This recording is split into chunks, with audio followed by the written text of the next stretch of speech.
You are my sunshine, my only sunshine. Hey, y'all, come on in. You're here on a great day. We have a brand new release today from Phoenix Artisan Accoutrements. It's a beautiful morning with the Barbershop Duet. Hi, I'm Marcus Klinger with Klinger Vocal Studio. And I'm Sarah Vincent with Sarah Vincent Virtual Pilates. But on Wednesdays and Saturdays. We are the Barbershop Duet. Hey, y'all, come on in. Thank you for finding our little barbershop. If you happen to be here during one of the live premieres on YouTube, why, come on in the live chat. Meet the Whiff Pack. Cool group of friends hanging out from all over the world. Bald Badger is in there. They'd love to meet you, too. They would. And for our mention today, we would like to talk about the High Strangeness Calendar. And why? Well, even though June 15th has come and gone, we have it on good authority that there are a few sets of this calendar still left up for grabs at the PAA website. And y'all, this made such a splash. Bermuda Triangle? Yep. See what I did there? You might want to wander over and pick one up for yourself before they are all gone and vanished into the sea. And what is our soap today? We have a brand new release today, y'all. Let's meet it.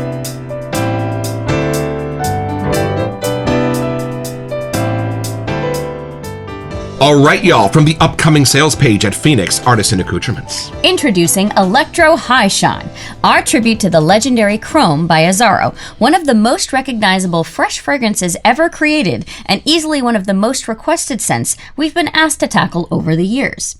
When Azzaro Chrome launched in 1996, it was positioned around memories, transmission between generations, and the relationship between a father and son. The goal was to evoke freedom, optimism, happiness, and shared moments rather than seduction or nightlife, which was kind of refreshing. And for those reasons, I originally wanted to drop this stuff before Father's Day, but alas, that was not to be. Long story. But back to my tale, spelled T-A-L-E, keep your mind out of the gutter. Originally launched in 1996, Chrome drew inspiration from the sun-drenched Mediterranean and the timeless bond between father and son. Clean, optimistic, effortlessly wearable, it became a signature scent for the entire generation and remains a benchmark for fresh, masculine fragrances to this day. So we set out on a mission to recreate the bright, invigorating character that made the original unforgettable. The scent laboratory hummed with activity. Instruments flickered. Calculations were made. Snacks were had. Cube made coffee. The usual. The result is Electro High Shine. A brilliant surge of lemon, bergamot, neroli, rosemary, and pineapple sparks the senses from the first splash, bright, energetic, and instantly uplifting.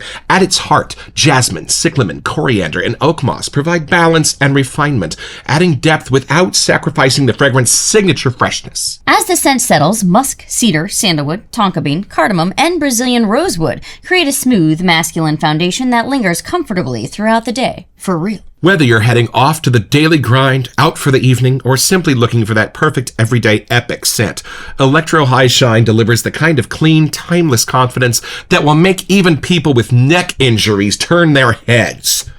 Ouch, right? Brady Bunch fans, you know exactly where my mind is going right now. So join me while I throw the switch and experience a classic reborn. All right, y'all, well, the future is so bright, we're going to have to wear shades for this unboxing.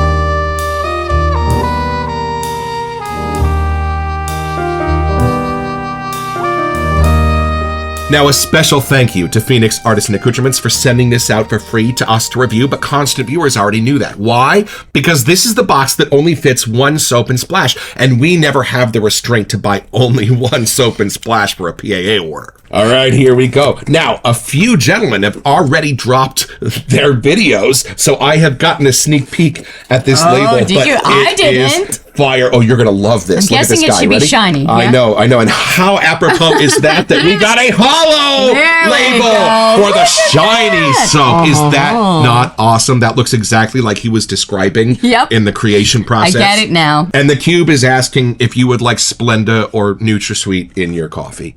Oh, this does say Doppelganger. So this is part of the Doppelganger series, y'all. I did not know that. Awesome. And this is my favorite foamy paper that keeps our aftershave safe in the mail. Boop. Oh, let's see what this looks like. Oh, I love this. Look at that. It looks like one of those guys at NASA Mission Control. I was going to go for like an audio recording studio. Like the back kind of looks like all those dials for like a mixing board, maybe? Yeah, when I did used to record at Fantasy Studios in Berkeley, this is kind of what the guy looked like behind the console.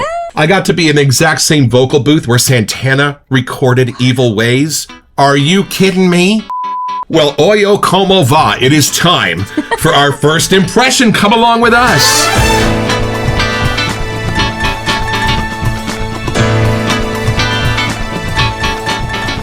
Well, we've already gotten a little bit of education from the sales page. This is probably a freshie in that kind of lane of things, but I love that its inspiration is a father and son. I didn't know that. Not as Douglas mentioned a night on the town where you might be trying to impress the ladies. So kind of a different skew on a freshie scent maybe, but take it in, see what you get. I do like going back to the 90s every once in a while, so thank you. It was a golden era, let's face it. It does have some like neon kind of vibes from the 90s. I'm not going to lie. Okay, it doesn't smell like actual chrome. I know people see that and they're like, wait, what? But it does have a shiny, bright, maybe need to wear shades kind of vibe going on.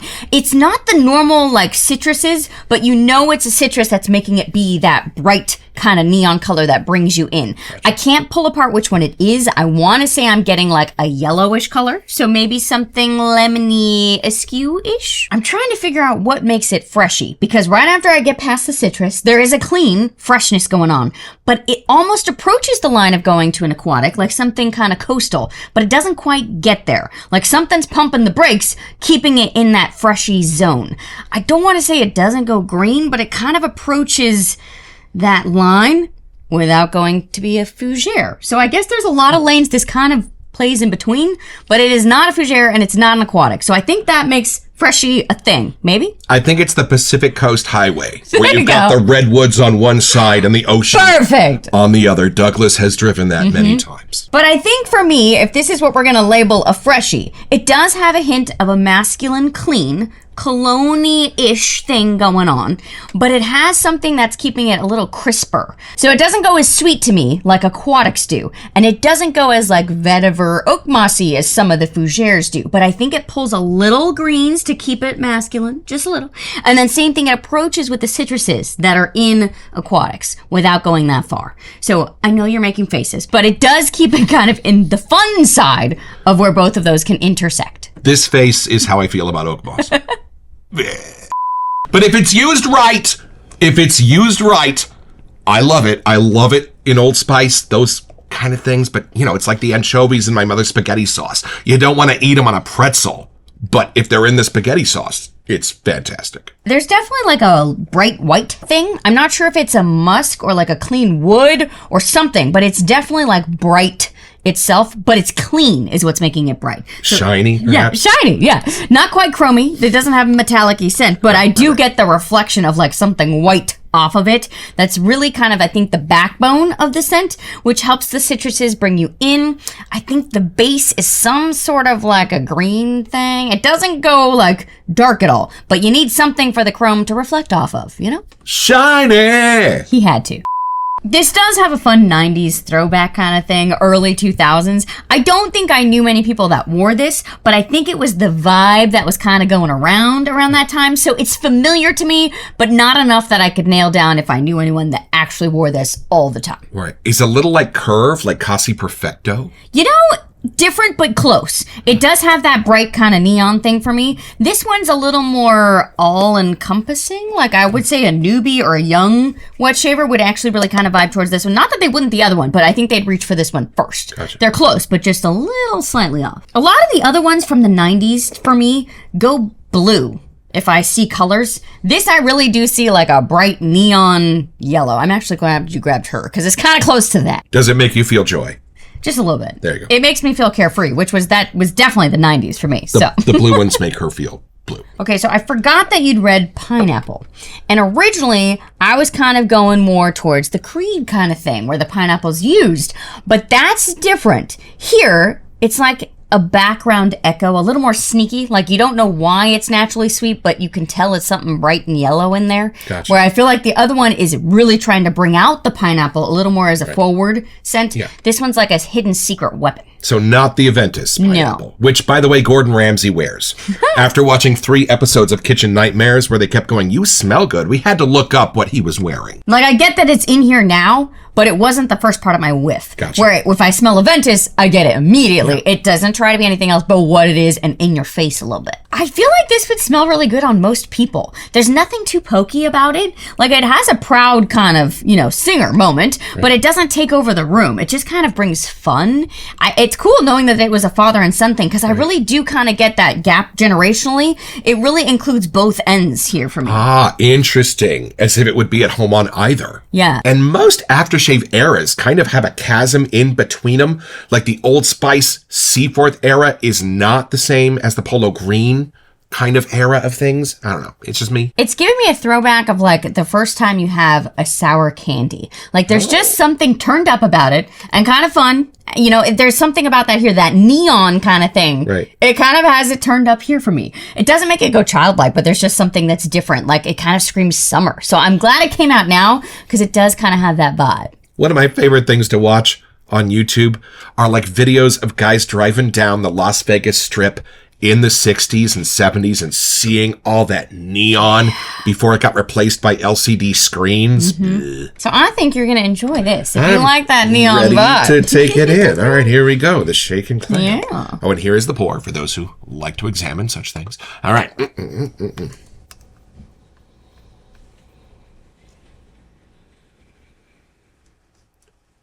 Oh, this is nice, y'all. It is a citrus blast for sure. And it's got a soury edge to it in the middle. Strong and prominent, but it doesn't climb all the way up the sour ladder because all of those other scent notes that we're going to read you about in the base of this come together to offset it, but in a very interesting way because I mainly get those citrusy top notes and all of those other things like the rosewood and even the florals kind of vanish into canceling out the sour in the middle. It kind of becomes the matter antimatter of things in here. So this does remain vibrant and fresh while you can sense what was crazy business going on underneath it before it got canceled out.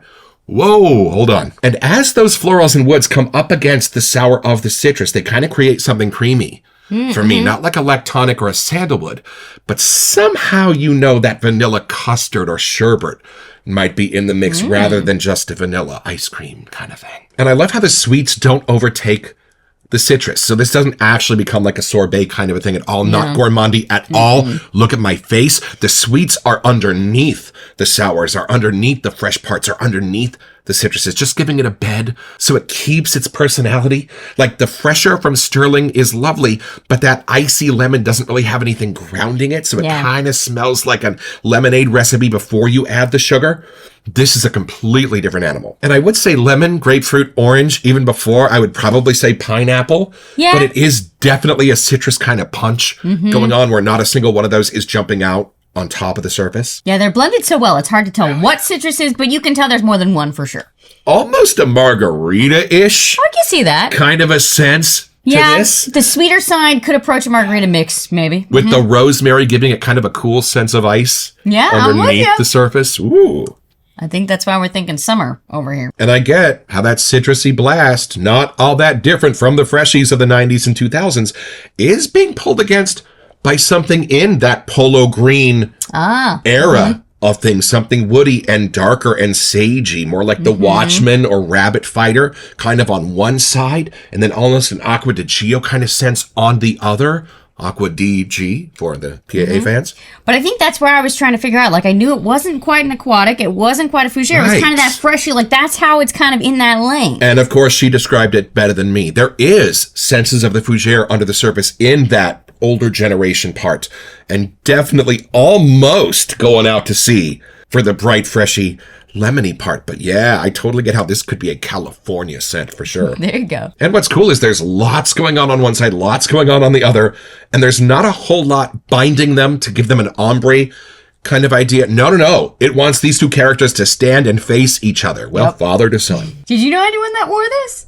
Like, if you smell it, is it familiar? It's no. It is not familiar to me, but same. I love that because it means all the memories I'm going to make of this are going to be brand new. And this is one of those scents that a long whiff will be worth the effort. And if you have trouble taking a super deep breath, call Klinger Vocal Studio. Because if you can go all the way down a 7 or 8 second inhalation, you are going to get the rosewood with a little bit of a woody edge and a beautiful kind of rosy floralish edge in there too. But you really got to look for it. This is not a floral scent. Let's be clear. There is something about things from the 90s that are coming back. Right. I've noticed it in fashion. I've noticed it in a few things. So oddly, I think this is a great time to have this scent come back to life. And you're right. This does make me feel like joy. This does. This brings like bright streaks of sunlight into my shaved head. Just takes your worries away. Like, I don't know. That was the 90s for me. I didn't have many cares in the world. That was my teenage years. Like, there's just some fun that's coming along with this. The 90s were the years that I crammed 4 years of college into 5. There was patchouli in this, right? I think there was. Well, hold on. This is not the San Francisco State 1995 patchouli scent. Wrong direction. Nowhere close. It almost gives like a vetiver-ish I'd sense agree. at the very bottom, something clean and congenial. Everything in this is very clean, except for that tiny sour edge of the citrus, which gives it such a nice tug of war. That's why I'm seeing shiny in my head. There is kind of a utilitarian, almost medicinal idea to this, as if you've been to a barbershop and had something functional put on your moneymaker after a straight razor shave, kind of a thing. I'd agree. Like, instead of seeing the jar of the neon blue, if there could be a neon yellow version, that's what this is. Actually, you know where part of this takes me? We had a lemon tree in my backyard growing up in Rodeo, California that was right next to my mom's kitchen window, but it hid the window completely. So when she wanted to get us out of the pool, she would say, "This is the talking lemon tree. Get your butts out of the pool." This has that sense of like taking a leaf off the lemon tree and cracking it and smelling that beautiful green, slightly sour lemony sense. It's really taken me back to that. I think I've only said that one other time in 800 episodes. This really does that. But I think that's the only green side that's coming through, which is why it doesn't go fougere-ish to me, but there is greens in this. Right. I'm not getting oak moss. See my face? All right, well, come along with us. We're going to take a look at this detailed list of scent notes and build you a PAA lather. All right, back to the sales page at PhoenixArtisanAccoutrements.com. We start with top notes of citrus, rosemary, you were right, bergamot. I've kind of hoped it would be in here. Oh, neroli. I was wrong about that. There's neroli. Okay, and pineapple. But it kind of just has a gentle, clean thing going on with the neroli. It almost added that creaminess you were talking about, I think. And I love how Douglas listed these out because I do sense a rosemary in between the citrus and the bergamot. Yeah. They are not all blending together as one big citrus note. And again, neroli in between the bergamot and pineapple. So they do kind of stand apart. The pineapple being the least sensible citrus in here for me. I'm kind of searching for it with 2 hands and a flashlight. My nose is still going to kind of a lemony, zesty thing at the very top. And then heart notes of jasmine, oak moss, I was right, cyclamen, and coriander to clean off the oak moss right away. cyclamen being a delicate floral with a dewy green sort of note to it. Absolutely. Coriander, beginning of the spice of the base notes. Do you sense oak moss in this? I did a little bit. I didn't want to, but it didn't quite go enough that I could be sure that's what it was. My brain was like, maybe it's a vetiver. It's approaching that zone, but I gotta say that's used in like barbershops all the time. Right. So it's just adding a gentle masculine, like whoosh, right next to coriander. Like the two of them are just pushing it a little bit more, because if you read those first ones, they don't quite go masculine or feminine. They could go anywhere. But from there, we just needed something to kind of ground it a little bit more to the masculine side of things. So I think that's all it's doing, is helping push it a little bit that way. Even though it's next to the florals, I think it's just balancing that lane out a little bit. And the jasmine, oh, I don't know how to describe this. It's just like a summer breeze that makes me feel fine. Very light. You wouldn't even really sense it as a floral. It's just adding its powdery sugar sweetness into the middle of this to help offset, but not cancel out that beautiful soury spine. All right, here's the base notes, y'all. We got a lot going on down here. Starting with musk, cedar, sandalwood. Oh boy. I knew they were light woods, but I didn't know what. Cardamom, Brazilian rosewood, and tonka bean. Love it. Tonka bean, a little bit of a vanilla-y kind of hit with a little bit of a hay note on the skin.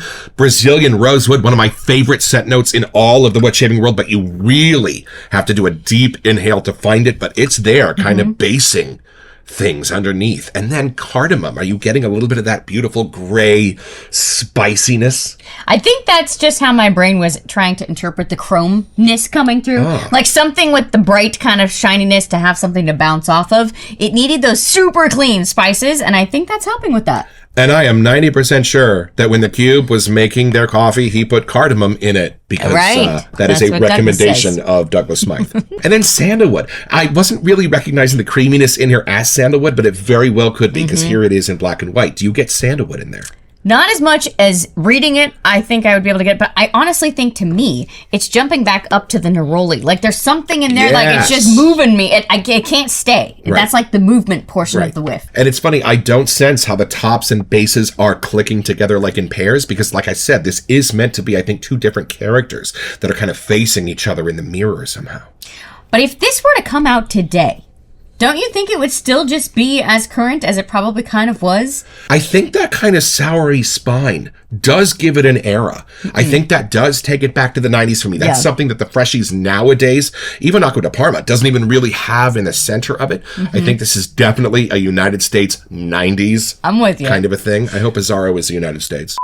I'm lying there in Paris. As far as the musks go, I just sense a little bit of hedione kind of a thing in here, maybe a little bit of timber silk, but nothing crazy. And this is the world famous lather lid from Phoenix Artisan Accoutrements. And this is perfect for the summer traveler because this screws right on the top of any of your PAA soaps and then right into your checked bag. And this is our Cyclotrode X brush from Douglas and Fran that they sent to us, and it even glows in the dark, which is perfect for the chromey vibes going on here. All right. Now, to be perfectly honest, I didn't know how well this lather lid was going to work for us because it is not a solid surface. It's like a series of slats and things. And I was like, well, how good a lather is that going to build? Well, I got an education real quick. This thing builds spectacular lathers, but we just have to alter our method a tiny bit. So I'm just going to push it into the slats on the bottom of the bowl and hit it with some bougie water. All right, here we go. I'm just going to take the brush dry, get it a tiny bit wet here at the water hanging out at the bottom of the bowl, and start transferring the soap up onto the bristles. All right, y'all, and this is something you will only find on the Barbershop Duet. This is the I think I can see myself in this lather whiff. It is so shiny. On 3, 1, 2. Oh, that's interesting. I'm getting a little bit more of the florals, a little bit more of the spices in the lather. I feel like the pineapple is a little different too, maybe. Hold on. Yes! Neroli, there's your pineapple. Sweeter, not like honey, but there's a little something, again, not gourmandy. Right. But it just is a little sweeter here. Right. And generally, y'all, the scent of the lather is what your perfumers in the wet shaving world are going for. Don't always judge your scents right off the tub. And y'all, we love watching our Matthew Lawrence videos and our Long Island Shaver on YouTube, but we don't do shaving here at the Barbershop Duet. So we thought you might like to see what this looks like when it goes on my moneymaker right out of the lid. Are you kidding me? Look at this. Oh, this is a lovely bracing freshie to have on your face. Try a little bit of that. A little bit of coolness maybe from the rosemary itself. And what a citrus blast this is. It almost gives me the vibe like when you are sweating and running around Disneyland and then you see the frozen lemonade booth, you're like, yes, that's what I need. That's what this feels like. And Disneyland was built on an orange grove. So you got the citruses and the neroli already in there. All right, yeah, well, come along with us. We're going to grab onto this shiny fire pole and take this down a little bit deeper.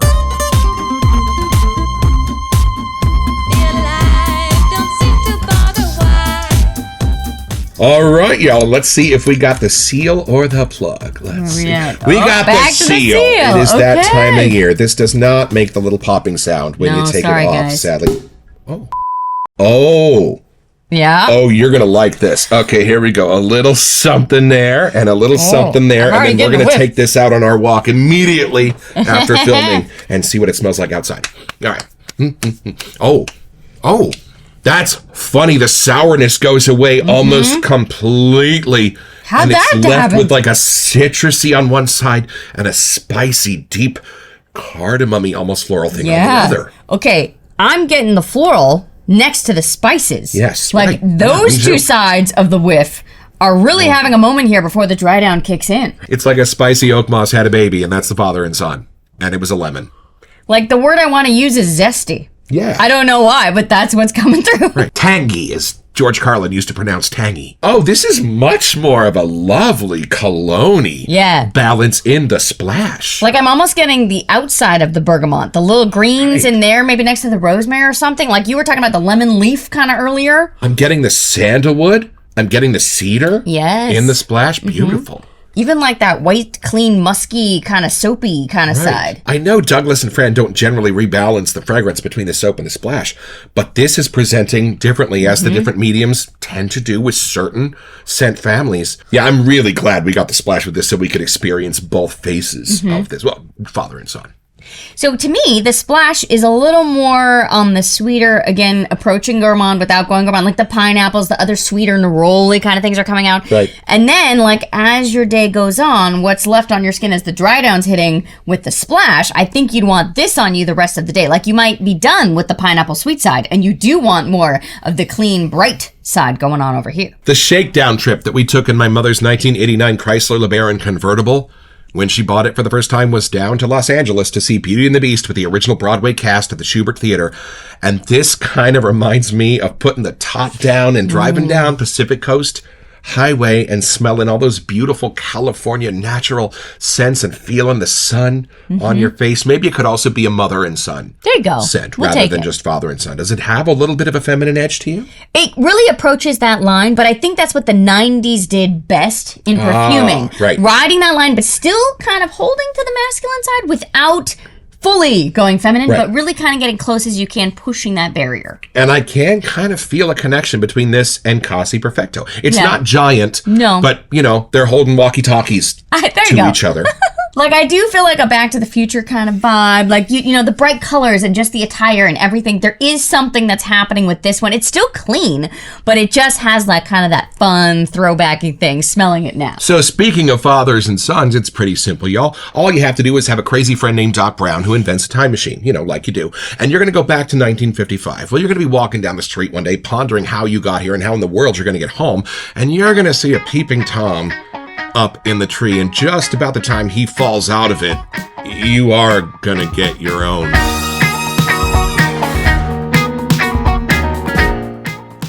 So head over to their website at phoenixartisanaccoutrements.com, or even better, do it by way of the link in the description. It's an affiliate link, which lets them know that we sent you, and it gives us back a small percentage of the sale, which we'll probably spend on soap so we can make more episodes. It's at no cost to you, and we would be grateful.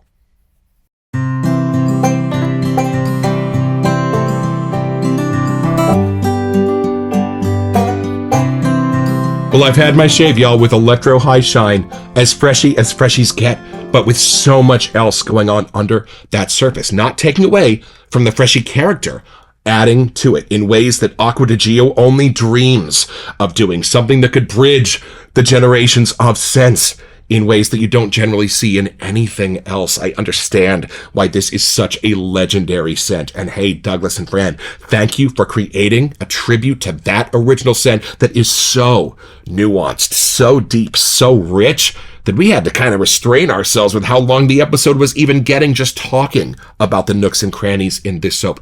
And in the Phoenix lather, I mean, come on, CK6 is an absolute treasure and a delight to shave with. It's one of my top 3 bases of all time. Thank you all so much for sending this out, and we will be back soon for some more strangeness.